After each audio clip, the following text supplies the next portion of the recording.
নমস্কার বন্ধুরা, welcome to Shampa's kitchen. বাজারে যখন প্রায় সব কিছুর দামই আকাশ ছোঁয়া, তখন মাত্র 10-15 টাকায় কাটোয়ার ডাটা কিনে তা দিয়ে আমরা এতটাই সুস্বাদু রান্না করতে পারি, যা দিয়ে এক থালা ভাতও নিমেষে শেষ হয়ে যাবে। কিভাবে রান্না করব চলুন দেখে নিই। সবার প্রথমে আমি নিয়ে নিয়েছি কাটোয়ার ডাটা। ডাটাগুলোকে এইভাবে কেটে নিতে হবে। শাকগুলো আমরা আলাদাভাবে রান্না করব, তাই শাকগুলোকে ছাড়িয়ে নেব। ডাটাটা কেটে নিয়ে এইভাবে 1 আঙুল মতো পিস করে কেটে তারপরে এর ছালটা বা খোসাটা ছাড়িয়ে নেব। ছুরি, বটি দাও বা হাত দিয়ে এইভাবে ডাটার আঁশগুলো বা ছালগুলো ছাড়িয়ে নেব। তারপরে চলে যাব পরের স্টেপে। আর মোটা ডাটার ক্ষেত্রে ডাটাগুলোকে প্রথমে টুকরো করে কেটে নিয়ে তারপরে মাঝখান বরাবর দুভাগ করে নেব, যাতে ডাটাগুলো তাড়াতাড়ি সিদ্ধ হয়ে যায়। এবারে কড়াইতে কিছুটা পরিমাণে জল গরম করেছি। জলটা যেই ফুটতে শুরু করবে তার মধ্যে দিয়ে দেব কাটোয়ার ডাটাগুলো। এগুলোকে ভালো করে আমি ধুয়ে নিয়েছিলাম আগেই। মিডিয়াম টু হাই ফ্লেমে ডাটাগুলোকে সিদ্ধ করে নিতে হবে। সিদ্ধ করার সময় দিয়ে দেব 1/2 টিস্পুন পরিমাণে নুন। 7-8 মিনিট আমি ডাটাগুলোকে সিদ্ধ করে নেব, তারপর ফিরে আসছি।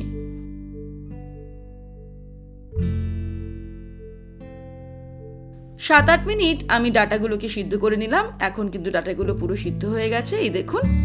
এবারে আমি ওভেনটাকে অফ করে দেব, তারপর জলটাকে ঝরিয়ে নেব। এবারে মিক্সির ছোট জারটা নিয়ে নিয়েছি। এর মধ্যে নিয়ে নিচ্ছি সাদা সর্ষে। 2 টিস্পুন সাদা সর্ষে দিয়ে দিলাম। আর দিয়ে দেব 2 টিস্পুন পোস্ত। 1/4 টিস্পুন দিয়ে দিচ্ছি নুন। আর 3-4টে কাঁচা লঙ্কা। ঝালটা নিজেদের স্বাদ অনুসারে অ্যাড করবেন। এবারে অল্প জল অ্যাড করে এটা একটা স্মুথ পেস্ট তৈরি করে নেব। এবারে কড়াই গরম করে তার মধ্যে দিয়ে দেব সর্ষের তেল। আমি 2 টেবিলস্পুন মতো সর্ষের তেল দিয়ে দিলাম।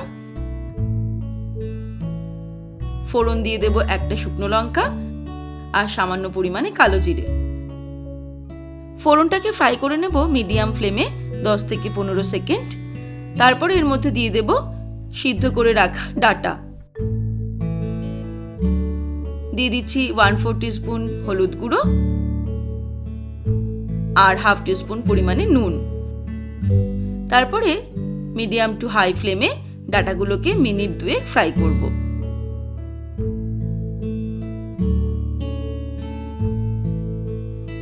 মিনিট ডাটাগুলোকে ফ্রাই করে নিলাম মিডিয়াম টু হাই ফ্লেমে। এবারে এর মধ্যে অ্যাড করে দেব বেটে রাখা সর্ষে পোস্ত। ফ্লেমটাকে এই সময়ে মিডিয়াম টু লোতে করে দেব। মিক্সির বাটি ধুয়ে অল্প পরিমাণে জল এর মধ্যে দিয়ে দেব। তারপরে মিডিয়াম টু লো ফ্লেমেই 1 মিনিট মতন সবকিছুকে নেড়ে চেড়ে নেব। এই সময়ে এর মধ্যে দিয়ে দেব 1 টিস্পুন মতন চিনি, আপনারা স্বাদ অনুসারে দেবেন। তারপর ভালো করে নাড়াচাড়া করে নিয়ে এর মধ্যে অ্যাড করে দেব জল। মিক্সির বাটি ধোয়া জলই আমি এর মধ্যে দিয়ে দিচ্ছি। যেরকম আমরা গ্রেভি রাখতে চাই সেই অনুযায়ী জল অ্যাড করব।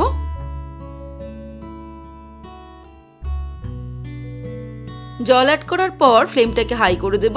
ভালো করে সবকিছুকে মিক্স করে নেব।